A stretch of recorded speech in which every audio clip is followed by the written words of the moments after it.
If you've ever wondered what I do between episodes, it's almost always just eating while I take breaks between filming these things. And today is salad. Got a nice big bowl of salad, and it's invisible. Just want that good tasty spinach. Nom nom nom. Tastes like nothing at all. Tastes like nothing. It's actually apples. Apples and cheese salad. And so all you see in there is just cheese. Everything else is invisible. The green apples and the greens and the spinach. Sorry.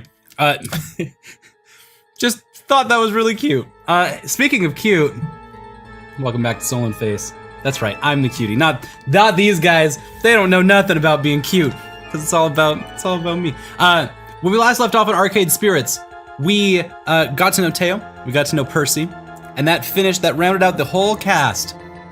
We were just settling in to have a really nice evening, just cooling it. And then old lady Francine comes in and says, we got a birthday party, and now everyone's kind of freaking out. I'm kind of freaking out, and I'm kind of freaking out. It's got me all amped up. So yeah, we are like on full alert for 5-year-olds. Race car, roaming duty, look for trouble, do what you can, prepare yourself. They're coming. Like an oncoming tidal wave, the rumble is felt. Parents pulling into the parking lot, minivans disgorging kindergartners. And suddenly, they're here.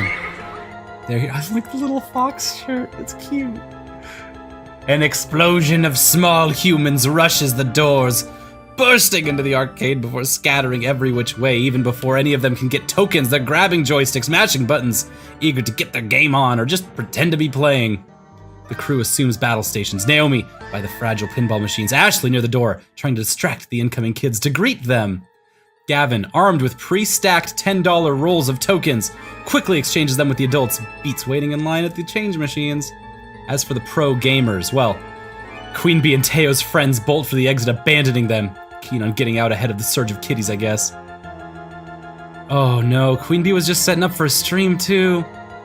This is what they're there. They're here for that. Percy was like, I love the children. All the youths. That's why they play here in public, right? As opposed to at home. That's all well and good. I've got no idea where I'm supposed to be. Roaming duty? Gavin said. Look for trouble? Gavin said. I mean, I was doing that before, but now the chaos is multiplied.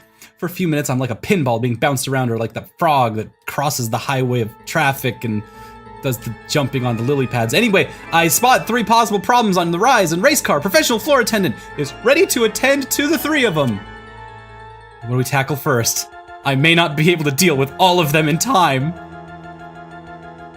Who do we protect? Well, let's take care of, it's literally like, who are we gonna take care of? We gotta take care of folks. Let's take care of Teo and Queen Bee first. And then on our next decision, we'll just cry. The sounds of hardship called to me from the Fast Cars 5 racing game. My namesake. Shouting adults and crying children are never particularly good signs, and I hope beyond hope that I can take this on. I shake the discomfort off. Now is not the time to doubt myself. I need to find out what's going on in stat. As I get closer to the revving of engines and the clacking of shifting gears, I see a grown woman berate a cowering boy. I didn't. What happened? Ah, her earrings say they need to see my manager right now. You manipulated my precious son to put his tokens in your game. You should be ashamed of yourself. Sorry. Children like you are the absolute worst garbage.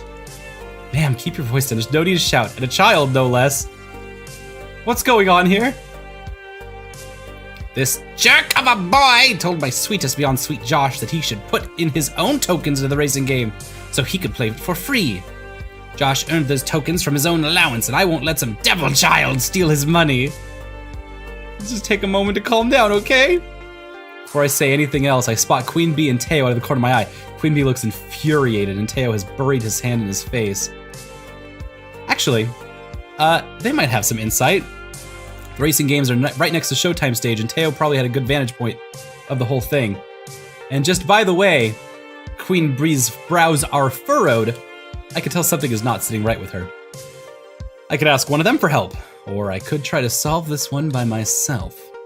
Well, this is dating sim logic, so we're gonna ask, crap.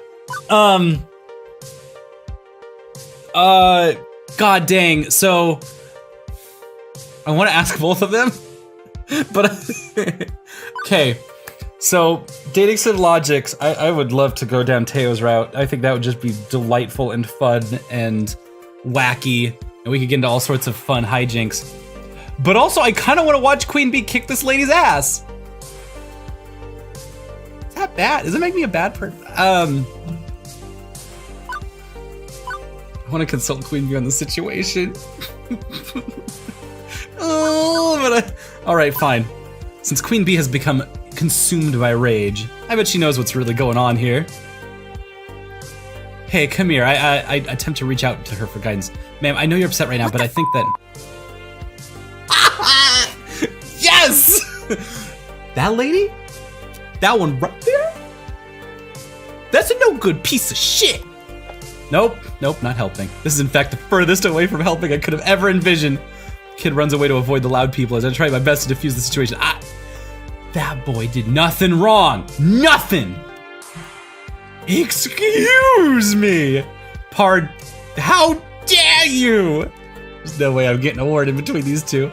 I sigh and resign myself to watching it play out. How dare I? How fucking dare you yelling at that kid? I don't care if he did what you claim or not. You got no right to traumatize him over it. He's a thief and he'll grow up to be a no-good criminal. That doesn't fucking matter. You honestly think, take a single fucking second of your life and really think that shouting at a child is an effective way to handle this? You can't tell me how I should act. Who do you think you are? I'm the nemesis of evildoers. Queen Bee's justice streak is really great. Just go on, Queen Bee. Keep going. I'm the righter of wrongs, the rising star of L7 Gaming. No one can defeat me. I'm the one and only Queen Bee. And in the name of the Funplex, I'll punish you! Yes! Perfect. Be gone. Well, I've never in all my years. You're far worse than that impudent child. Josh! We are leaving this horrible arcade right now! Well, that's one way to handle that. The woman scoops up her child and storms out the front door. I don't think we'll see her or her son anymore, and frankly, I'm okay with that. Once they're gone, Queen Bee turns her attention back to me. That really pissed me off. My blood's still boiling. And thanks for the backup. You're welcome. I didn't really do much of anything. Yeah, well, I knew you had my back. I could sense you're like me. I can't stand to see people get screamed at. It sucks, you know? Queen Bee's whole aura changed from her normal upbeat snark to being completely down in the dumps. There's a side of her I haven't seen yet. She just looks so sad. But you yell at people all the time. I'm not gonna pry. I'm definitely going to pry. Not prying is the only consistent thing about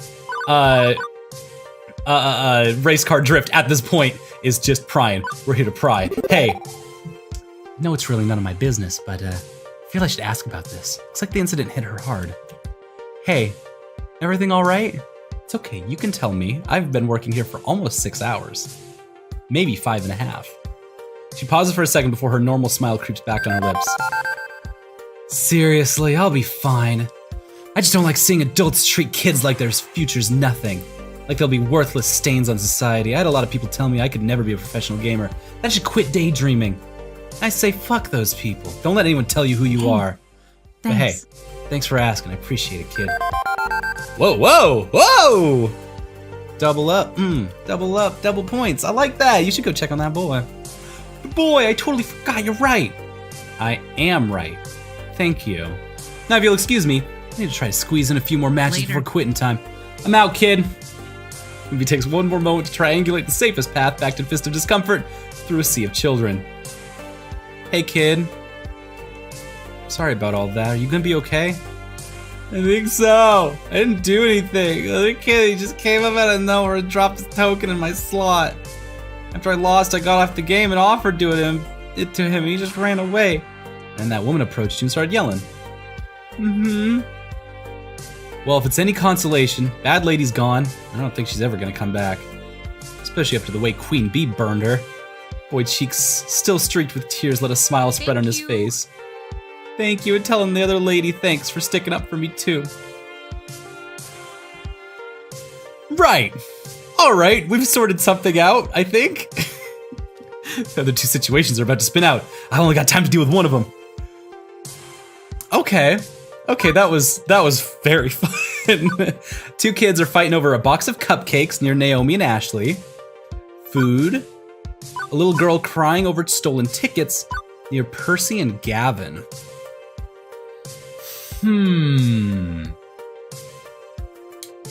Cupcakes or tickets is really where my head's at. I want to hear about the stolen ticket situation because that seems more arcade-like. Also because I want to see Percy and Gavin. I want to see if they bounce off each other at all in that situation.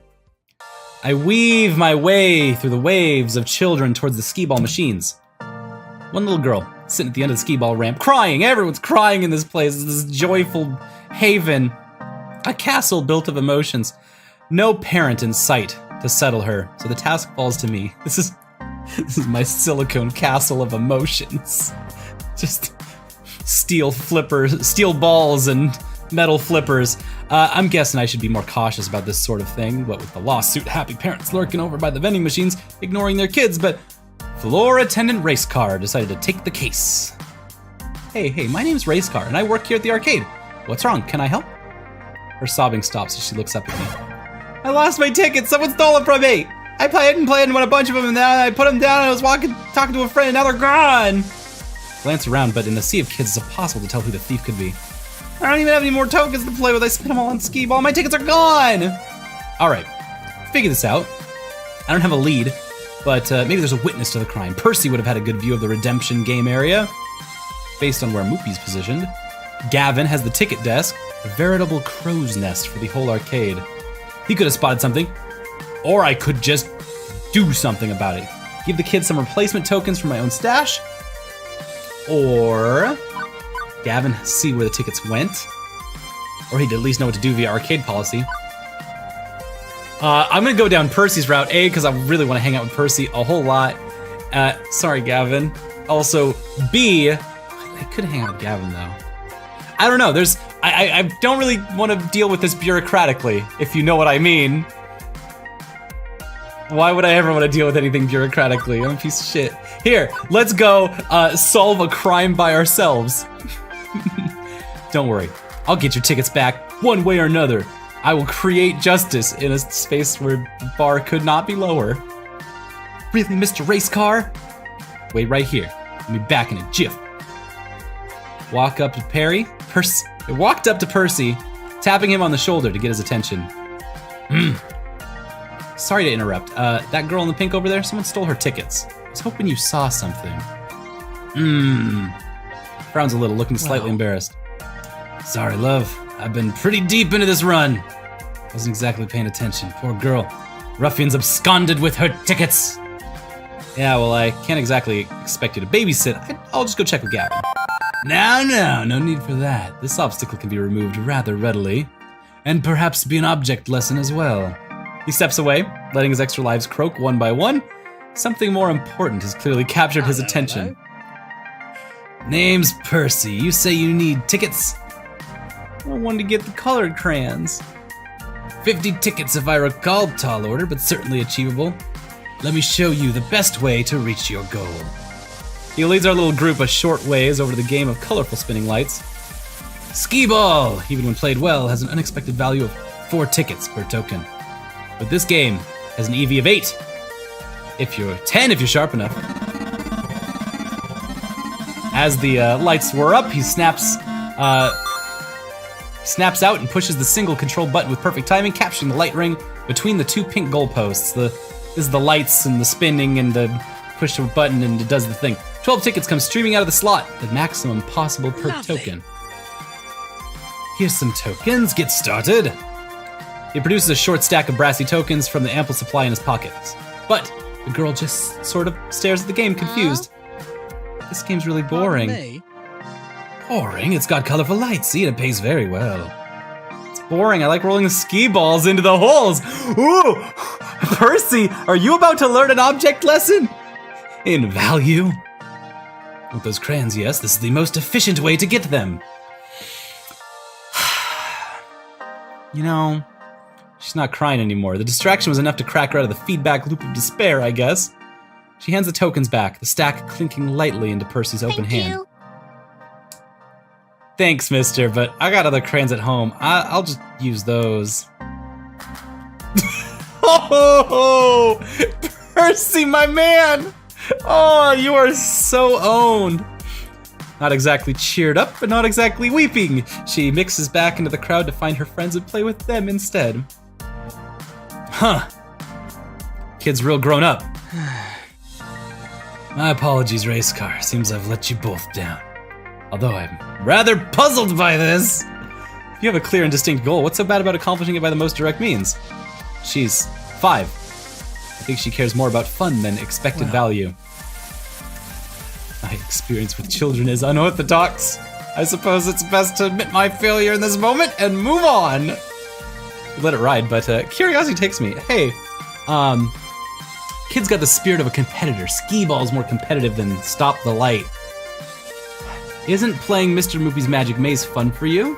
Why else would you play it all the time? By unorthodox child experience, what exactly do you mean? Yeah, what does Moopy's Magic Maze mean to you, my friend? So you spend all day, every day, playing Mr. Moopy's Magic Maze, and that doesn't offer any tickets or rewards of any sort. There's the high score. Right, but are you really only playing for the score? Surely you find the game itself fun. I mean, what drew you to Moopy in the first place? Why that game for your score challenge? That question puts him at ease. He pauses, unable to smoothly deliver an answer. Well, it's a bit personal, really. Not that I'm offended. No, I just mean it was a very personal decision to take up this particular challenge, this game. A mixture of nostalgia and a promise to keep. What? What? I suppose this isn't the time or place. Others need your help today, race car, and this old man's got a game to get back to. Much obliged. This man's gonna make me sob and weep openly. But thank you for trying to help that girl, and thanks for allowing me to try to help. Even if we both struck out, it shows character. Okay, we got exactly where I wanted to go, and that was to show as much character as possible. I think we showed a lot of freaking character just now. Percy returns to his game, having lost most of his extra lives, but doesn't seem to mind the setback. If anything, he's smiling more than he was a minute ago. 2 problems in the can. Now, the cupcake thing. Oh no. That vintage Midway cabinet Naomi just finished cleaning up. It's covered in icing. And Ashley's costume's gonna need dry cleaning too. Sorry, I just didn't like y'all as much. Sorry, that's... I can't even say that to fictional people. I'm sorry, it feels so awful. Naomi, I'm sorry, Ashley, I wanted to help. Hey, race car. Kinda wish it was pink icing, then nobody would notice. Sorry, I wasn't quick enough. You still helped out. I saw you with those other kids. You're a natural. I think things are winding down anyway. Why not take a break? And then I'll swap off with you and take a break myself afterwards. Yeah, okay. Sounds good. Okay. Honestly, I'm kind of worn out. Ash is right. I need to step away from this craziness, if only for a few minutes. After a silent nod from Gavin to confirm it's cool with him, I slip away, headed for the employee lounge. Oh, what a day. Quirky coworkers, diehard pro gamers, volatile kids getting into volatile situations. I'd say it's a recipe for wackiness or some such cliche. Nothing's an easily dismissed cliche when it's happening to you directly. Frankly, I'm exhausted.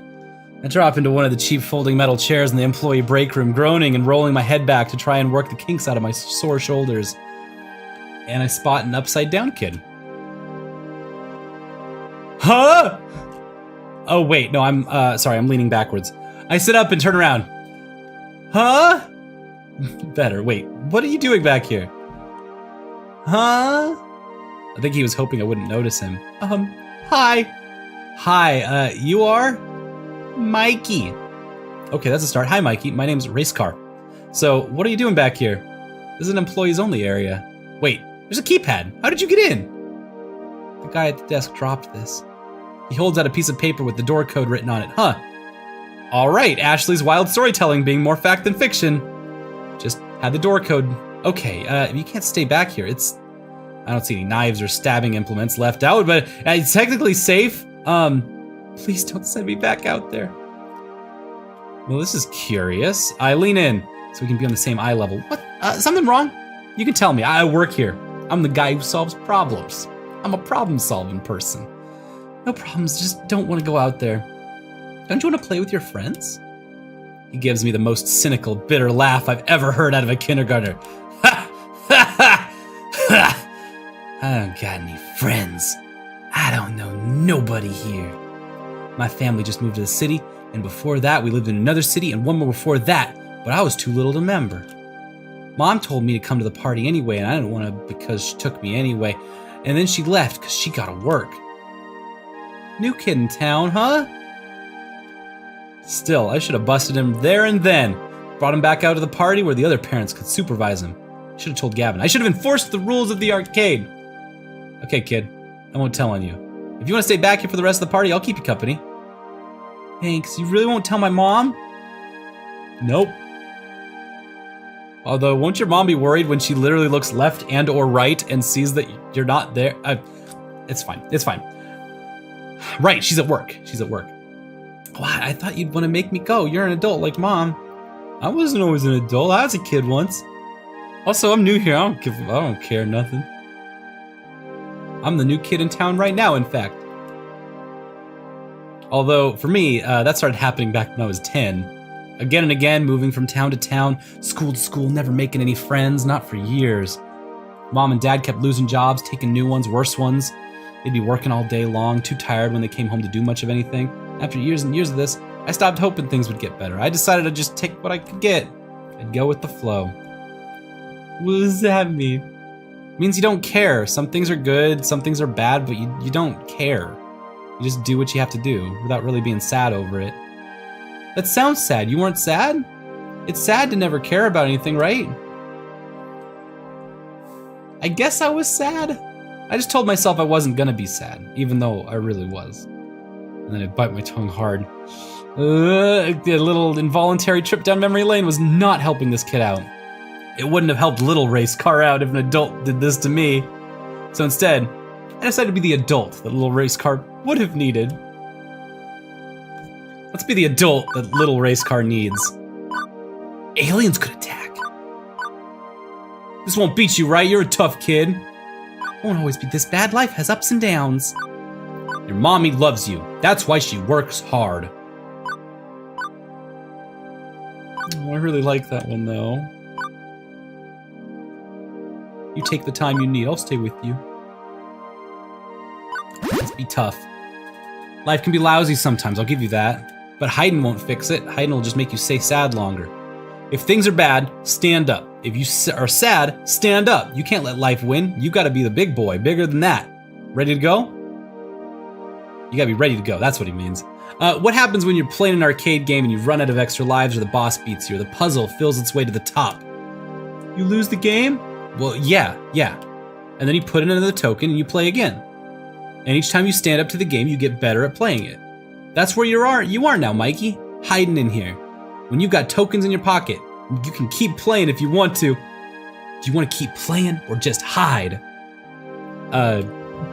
Race car, I don't know what to say. This is a really nice metaphor, but I don't know if kids are gonna follow your metaphors on this one.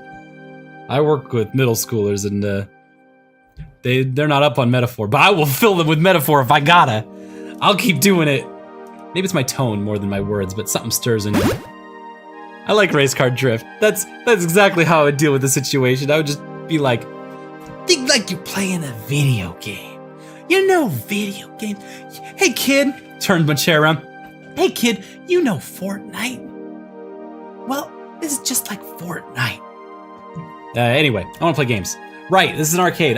Even if you don't know anyone here, you can always play games. Just go have fun. Even if sometimes life is sad, even if sometimes things are bad, you always have another token. And even if you run out of tokens, you just keep going. Just go, I don't care, I'll give you more tokens. Tokens free, they're not even real money. If you go out there and play, maybe you'll meet someone who enjoys playing too. Maybe you'll make a friend, who knows?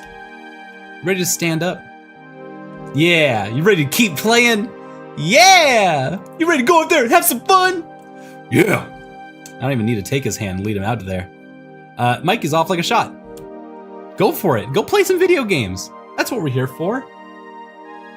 Just kidding. If you've followed along with the track so far, it's just been a lot of sobbing and crying and getting real emotional, which is what video games are all about. the merging of the themes of like video games supposing to be about fun, but then also having this like always be very intensely emotional human experiences is a really good flavor, and that duality is not lost here. Like they got it hard that even though we are playing video games, like the thing that brings us here is not people necessarily. The physical experience of being together as people is actually the real, like they lampshade that experience that is actually about people.